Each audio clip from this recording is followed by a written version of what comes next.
আসল কথা মামলায় ঢুকায় দে, তাহলে শহীদ হয়ে যাবে। কথা বলেন, এখন আর কথা বলতে ভয় নাই। এজন্য সিংহ শাবকের ন্যায় আওয়াজ দিয়ে আল্লাহর কোরআনের পক্ষে কথা বলতে হবে। আমরা জান্নাতে যেতে চাই কিনা?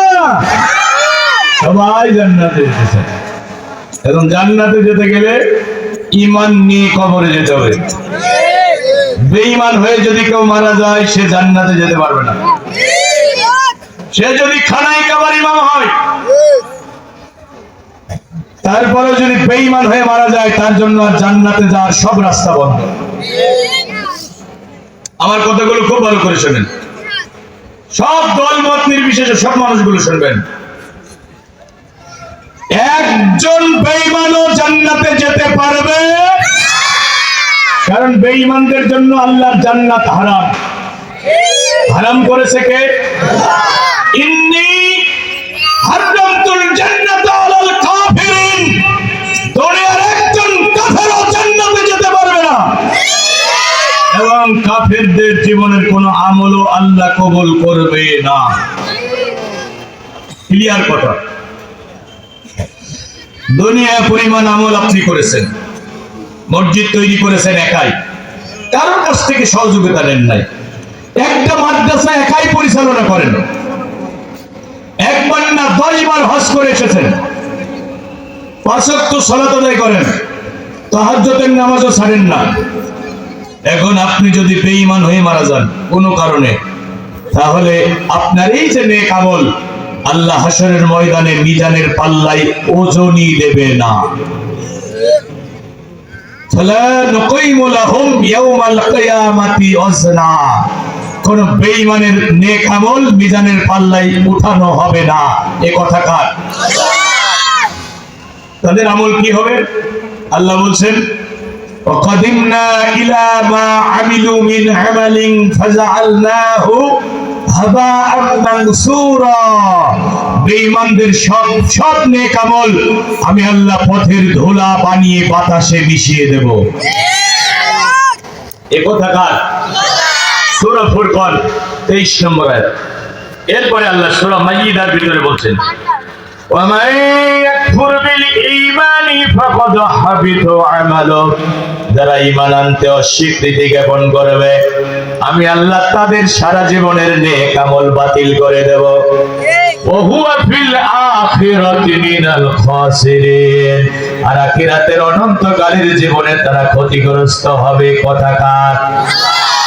আমার ভাইরা, ইব্রাহিম আলাইহিস সালামের বাবা আজর বেঈমান হয়ে মারা গেছে।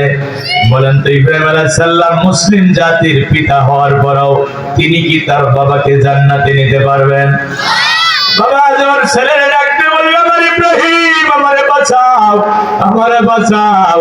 আল্লাহ ইব্রাহিম আলাইহিস সালাম বলবেন, বাবা দুনিয়াতে কতবার তোমাকে ঈমানের দাওয়াত দিয়েছি। বলেন তো, ইব্রাহিম আলাইহিস সালামের বাবা আজর কি ঈমান এনেছেন? ঈমান আনেন নাই। ছেলের সাথে বাবা ইব্রাহিমের সাথে ছেলের কি কথোপকথন হয়েছে দুনিয়াতে, যে আলাপ আলোচনা হয়েছে, এটা কোরআনুল কারীমের বুকের ভিতরে আছে না নাই? ছেলের সাথে ইব্রাহিম আলাইহিস সালামের শেষ কথা যেটা হয়েছিল, বাবা আজরের সাথে আল্লাহ কোরআনুল কারীমে কোট করে আমাদের জানিয়ে দিয়েছেন, ক্বালা আরাগিবুন আনতা আন আলিহাতি ইব্রাহিম লাইন লাম তানতাহি লারজুমান্নাকা ওয়াহজুরনি মালিয়া। ইব্রাহিম, আমার সামনে থেকে দূর হয়ে যা, ঘেরার বন্ধ কর। যদি আমার সামনে থেকে দূর হয়ে না যাস, আমি তোর বাবা আজর তোকে পাথর মেরে হত্যা করব। এটা ছিল ছেলের সাথে দুনিয়াতে বাবা আজরের শেষ কথা। এখন হাশরের ময়দানে বাবা আজর ধরা পড়ে গেছে।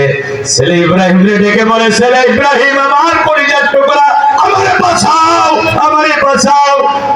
ইব্রাহিম আলাইহিস সালাম আল্লাহর রেখে বলবে, আল্লাহ তুমি তো আমার সাথে ওয়াদা করেছিলে হাসরের ময়দানে আমাকে লাঞ্ছিত অপমানিত করবে না। তো আমার বাবা আজর যখন আসামির কাঠ গড়ায়, এর ছোট বড় অপমান আর লাঞ্ছনা আমি ইব্রাহিমের জন্য আর কি হতে পারে? আল্লাহ ডাক দিয়ে বলবেন, ইব্রাহিম খবরদার, তোমার বাবার জন্য আমার কাছে আবেদন করবে না। ইন্নী হারামতুল জান্নাতা আলাল কাফিরিন, কারণ আমি আল্লাহ দুনিয়ার সব কাফেরদের জন্য আমার জান্নাত হারাম করে দিয়েছি। তোমার বাবা যেহেতু ঈমান আনে নাই, এজন্য তোমার বাবার জন্য জান্নাত নাই। তবে আমি তোমাকে লাঞ্ছিত অপমানিত করব না। ও ইব্রাহিম একটু পায়ের দিকে তাকাও, বুখারী হাদিস। ও ইব্রাহিম একটু পায়ের দিকে তাকাও। ইব্রাহিম আলাইহিস সালাম নিচের দিকে তাকাবেন, তার বাবাকে একটা চারপাই জানোয়ারে পরিণত করে দেয়া হবে, গলায় শিকল বেঁধে এমন জোরে টান দেওয়া হবে, ইব্রাহিম আলাইহিস সালামের বাবা আজরকে জাহান্নামের অতল গহ্বরে ফেলে দেওয়া হবে, কিন্তু ইব্রাহিম আলাইহিস সালাম বাবাকে জান্নাতে নিতে পারবে না। এরপরে বিশ্বনবীর আপন চাচা আবু তালিব 42 বছর রাসূলকে বুকের ভিতরে আগলে রেখেছেন। কয় বছর? জন্মের আগে বাবা নাই, 6 বছর বয়সে মা নাই, 8 বছর বয়সে দাদা নাই। দুনিয়ার এতিমদের সর্দার বিশ্বনবী। ওই চাচা আবু তালিব কলিজার টুকরা সন্তান হযরতে আলী, কলিজার টুকরা সন্তান হযরতে জাফর, কলিজার টুকরা মেয়ে উম্মে হানি, কলিজার টুকরা ছেলে ওই যে আকিলকে যতটা না বেশি ভালোবাসতেন, তার চেয়ে বেশি ভালোবাসতেন ভাতিজা এতিম মুহাম্মদকে। রাসূলের জন্য তিনি 3 বছর শিয়াবে আবু তালিবের জেলও খেটেছেন। ভাইরা আমার, এত ভালোবাসা বিশ্ব নবীকে দিয়েছেন, মরার সময় ঈমান নিয়ে মরতে পারে নাই। বলেন তো বিশ্ব নবী কি চাচা আবু তালিবকে জান্নাতে নিতে পারবে? রাসূল বলছেন, আমি আমার চাচার জন্য দোয়া করতেই থাকবো, দোয়া করতেই থাকবো। আল্লাহ সূরা তাওবার 113 নম্বর আয়াত নাযিল করে রাসূলকে চূড়ান্ত নিষেধাজ্ঞা জারি করে দিলেন, মা কানা লিন নবিয়্যি ওয়াল্লাযীনা আমানু আইয়াস্তাগফিরু লিল মুশরিকিন। নবী এবং মুমিনদের উচিত হবে না, নবী এবং মুমিনদের উচিত হবে না মুশরিকদের জন্য দোয়া করা, যদিও তারা তাদের নিকটাত্মীয় হয়, কারণ তাদের জন্য জাহান্নামের ফয়সালা করে রেখেছেন কে? ভাইরা আমার, নূহ আলাইহিস সালামের স্ত্রী সন্তান ঈমান আনে নাই। নূহ আলাইহিস সালাম তার স্ত্রী এবং সন্তানকে নৌকায় উঠাতে পারে নাই, প্লাবন থেকে বাঁচাতে পারে নাই, জাহান্নামের আগুন থেকেও বাঁচাতে পারবে না। লূত আলাইহিস সালামের স্ত্রী ঈমান আনে নাই। ওই যে কওমে লূতের উপরে যে গজব এসেছে, ওই গজব থেকে কি লূত আলাইহিস সালামের স্ত্রী পরিত্রাণ পেয়েছে? অথচ পয়গম্বরকে তিনি রান্না করে খাইয়েছেন, একই বিছানায় পয়গম্বরের সাথে ঘুমিয়েছেন, পয়গম্বরের সন্তান পেটে ধারণ করেছেন, কিন্তু ঈমান না আনার কারণে লূত আলাইহিস সালাম তার স্ত্রীকে জান্নাতে নিতে পারবে না। সবার আগে ঈমান, সবার আগে ঈমান। কথা বলেন ঠিক? তাহলে জান্নাতে যেতে গেলে ঈমান লাগবে, ঈমান ছাড়া তো জান্নাতে যাওয়া যাবে না। কেন যাবে না? আমি কোরআন থেকে একটা দলিল দিয়ে আপনাদের কাছে স্পষ্ট হয়ে যাবে। হাশরের ময়দানে আল্লাহ পাক রব্বুল আমিন জাহান্নামকে টানতে টানতে নিয়ে আসবেন। জাহান্নামের 70,000 লাগাম থাকবে, এক একটা লাগাম ধরবে 70,000 ফেরেশতা। লাগাম থাকবে কত? 70,000 লাগাম থাকবে, এক একটা লাগাম ধরবে 70,000 ফেরেশতা। টানতে টানতে জাহান্নামটাকে হাশরের ময়দানে নিয়ে আসা হবে। এখন জাহান্নামের পিঠের উপরে পুলসিরাত স্থাপন করা হবে। ওই পুলসিরাত হবে চুলের চেয়েও চিকন, তলোয়ারের চেয়েও ধারালো। এই পুলসিরাত পার না হয়ে একজনও জান্নাতে যেতে পারবে না। এটা তোমার রবের চূড়ান্ত সিদ্ধান্ত। পুলসিরাত পারি না দিয়ে জান্নাতে যাওয়া যাবে না, এটা কোরআনে আছে না নাই?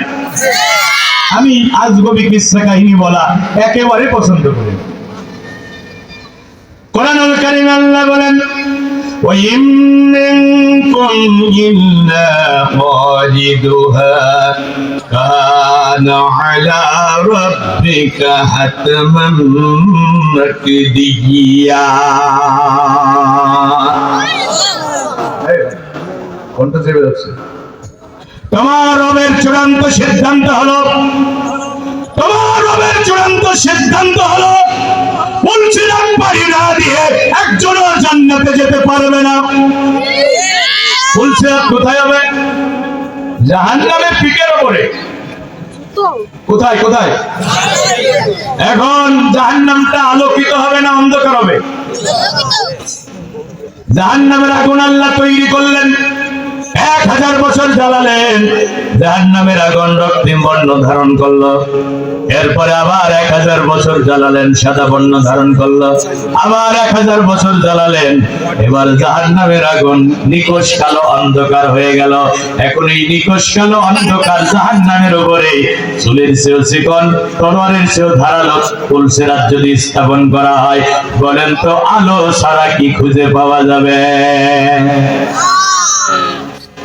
কথা ভাই, আমি আগেই বলেছি, জীবন পরিবর্তন করার জন্য হাজার হাজার মাহফিল শোনার দরকার নাই, জ্ঞান অর্জনের জন্য মাহফিল শুনবেন, কিন্তু অন্ধকারে আলোর দিশা পাওয়ার জন্য জাহিলিয়াতের নিকষ কালো অন্ধকার পথ থেকে ফিরে জান্নাতের শাশ্বত কল্যাণময় পথের দুঃসাহসিক অভিযাত্রী হওয়ার জন্য একটা মাহফিল যথেষ্ট। এখন অন্ধকার জাহান্নামের উপরে চুলের চেয়েও চিকন, তলোয়ারের চেয়েও ধারালো পুলসিরাত। এখন আলো ছাড়া খুঁজে পাবেন কেমনে? আলো কোথায় পাবেন? এবার ভালো করে শুনুন।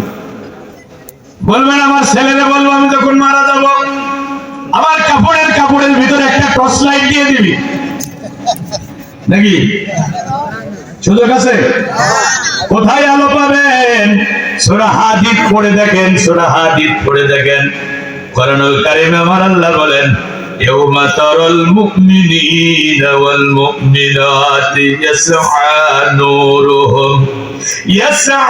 নূরুহুম বাইনা আইদিহিম ওয়া বিআইমানিহিম বুশরাকুমুল ইয়াওম। নবী আপনি দেখবেন, ও নবী আপনি দেখবেন, ওই দিন মানে কোন দিন? হাসরের দিন।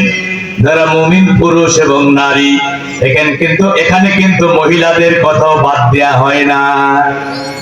মুমিন পুরুষ এবং নারী যারা হবে তাদের সামনে থেকে ডানে থেকে নূর বেরাতে থাকবে।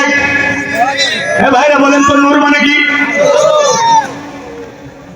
মুমিন পুরুষ, ইমানদার পুরুষ আর ইমানদার নারী যারা হবে, যাদের কলিজায় ঈমান থাকবে, ঈমান নিয়ে যারা মারা যাবে, ঈমান বুকে ধারণ করে যারা কবরে যাবে, এই ঈমানের কারণে তাদের সামনে থেকে ডানে থেকে আলো বের হতে থাকবে। আরো জোরে বলেন, এই ঈমানের আলো, এই ঈমানের আলোতে তারা পুলসিরাত খুঁজে পাবে। কেউ বিদ্যুতের গতিতে পাড়ি দিয়ে চলে যাবে, কেউ চোখের পলকে পাড়ি দিয়ে চলে যাবে, আবার কেউ হামাগড়া দিয়ে পাড়ি দেবে। তার মানে আলো হবে ঈমান আর গতি হবে আমল। যার নেক আমল যত বেশি তার গতি হবে তত বেশি। তাহলে দুনিয়াতে নেক আমলের প্রতিযোগিতা করার দরকার আছে না নাই?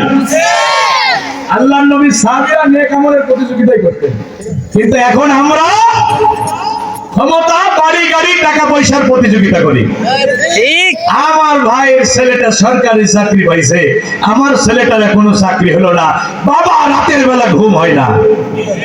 আমার ভাই মহেশপুর শহরে বাড়ি করেছে, আমার এখনো গ্রামের বাড়িটাই কমপ্লিট হলো না, এই চিন্তায় খাওয়া দাওয়া বন্ধ।